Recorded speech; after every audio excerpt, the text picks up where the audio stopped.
Donc la correction de ce TD numéro 3. Bon, on se connecte au back-office, hein, donc là ça n'a plus de secret pour vous. Une fois qu'on est sur le tableau de bord, on va aller dans personnaliser, puisque personnaliser, en fait on va utiliser ce menu pour modifier la forme du site.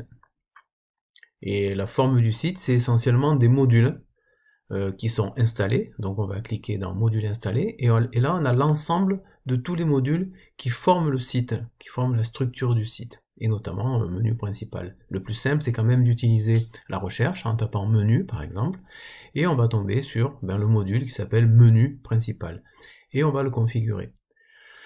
Cette configuration du menu, c'est simple, hein, il y a des éléments qui sont dans le menu, par exemple sac à dos randonnée et réchaud et cuisson, correspondent aux éléments qui sont sélectionnés. Et pour rajouter, eh bien, on va aller dans la colonne de droite, on va choisir ce que l'on veut intégrer dans le menu, on va les mettre dans la colonne de gauche, et on va avoir notre menu qui va se créer comme cela.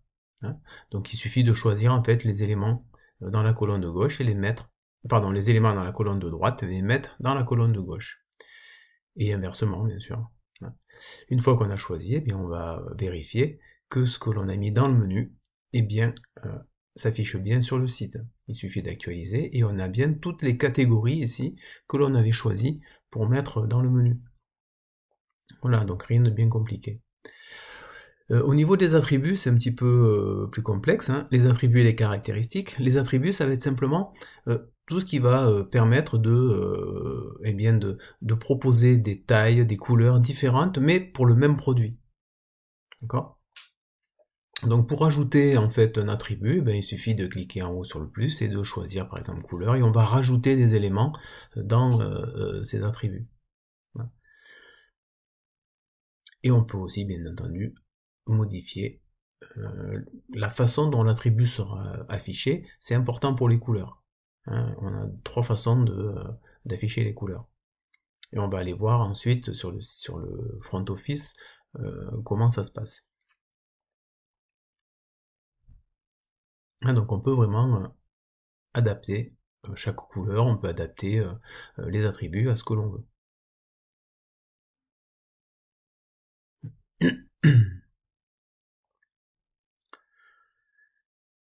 Voilà, on va aller voir notre produit katana jaune, par exemple, et on va le décliner. Donc pour décliner, on clique sur produit avec déclinaison et le menu déclinaison s'affiche. Une fois que le menu déclinaison est affiché, on va sélectionner en fait plusieurs éléments. Donc cette chaussure, elle est en jaune, en noir, en rose, et surtout dans deux tailles différentes, 111 et 222. Et quand on va générer, eh bien ça va générer autant de produits que de couleurs et de tailles. Hein, aussi bien la couleur rose taille 111 que la couleur rose taille 222. Et ensuite, on n'oublie pas de mettre les quantités de produits, bien sûr, puisque là actuellement elles étaient à 0, on peut les mettre à 10, et puis on enregistre.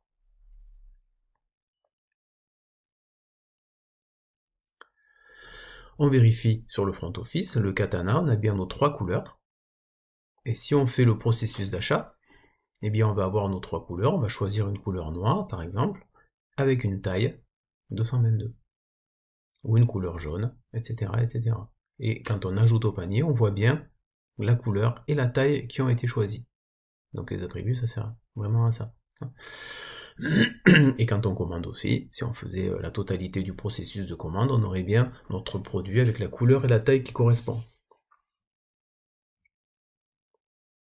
Actuellement, il y a 6 produits sur la page d'accueil. On va aller modifier ce nombre. Donc là, c'est pareil. C'est un module. Donc on va aller rechercher le module adéquat. Sur le module s'appelle pas page d'accueil, il s'appelle produit phare. Donc produit phare, on va le configurer et on va bien configurer le nombre de produits affichés qui était de 6, et bien on va le mettre à 4. Et on enregistre. Et quand on va aller sur la page d'accueil, quand on actualise, eh bien il va y avoir uniquement 4 produits qui sont affichés sur la page d'accueil. On pourra en mettre 8, on pourra en mettre plus, bien entendu. Hein. Pour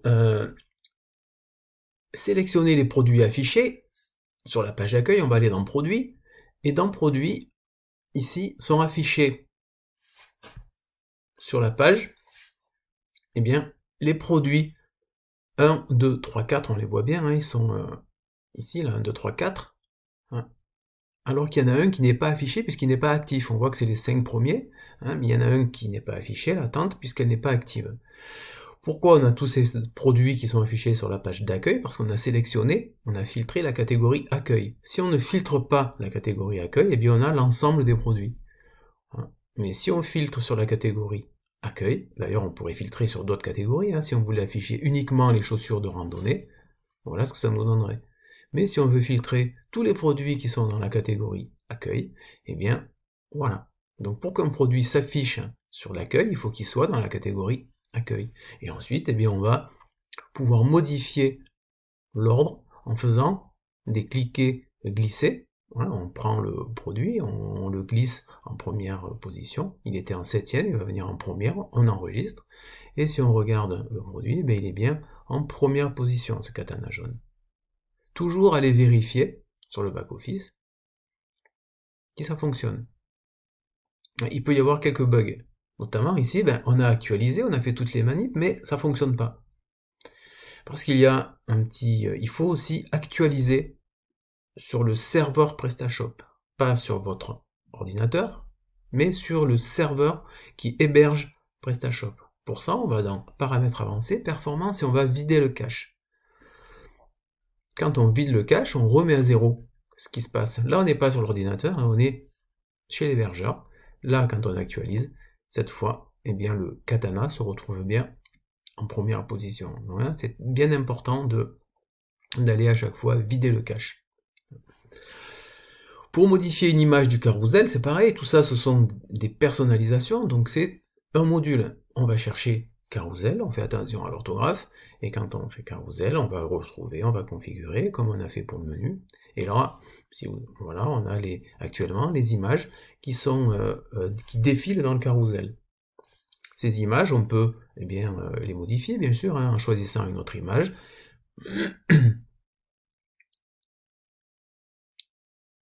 Voilà, donc là j'ai choisi une autre image qui était cette image-là.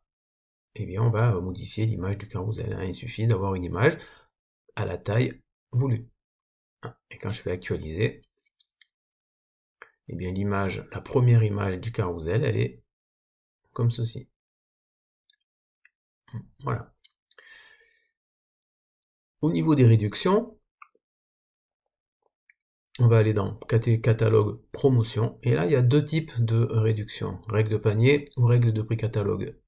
Là actuellement c'est une règle de prix panier, donc on va la créer en cliquant sur plus, et puis on va suivre les trois éléments de cette catégorie, 3 étapes, information, condition, action. S'il y a un code promotionnel, on le note. Il y a d'autres options qu'on pourrait remplir.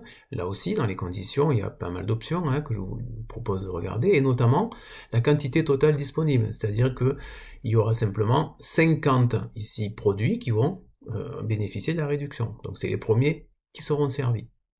Si un client arrive 65e, il n'aura pas la réduction. Ensuite, on choisit, on clique sur sélection des produits, et on choisit les produits ou les catégories, ça pourrait être les catégories, à laquelle ou auquel on veut appliquer cette remise. Et là c'est simple, c'est pareil, on les prend dans la colonne de gauche, on les met dans la colonne de droite, et voilà. Et on va sélectionner les produits ou les catégories qui bénéficient de cette promotion. Là, ici, le katana jaune. On n'oublie pas le dernier onglet Action, et on définit la remise, ou bien en pourcentage, ou bien en montant. Ici, un pourcentage. On n'oublie pas d'enregistrer. Et on regarde bien que cette promotion existe. Et si on faisait le processus de commande sur ce katana jaune, je choisis une couleur, je choisis une taille, j'ajoute au panier, je commande, et si je saisis bien le code promotion que vous avez défini, si on ajoute, eh bien on voit bien qu'il y a la remise 20% pour les 50 premiers. Et à la commande, eh bien on voit bien que le montant ici, il est de 20%. Le montant de remise de 20%. Voilà.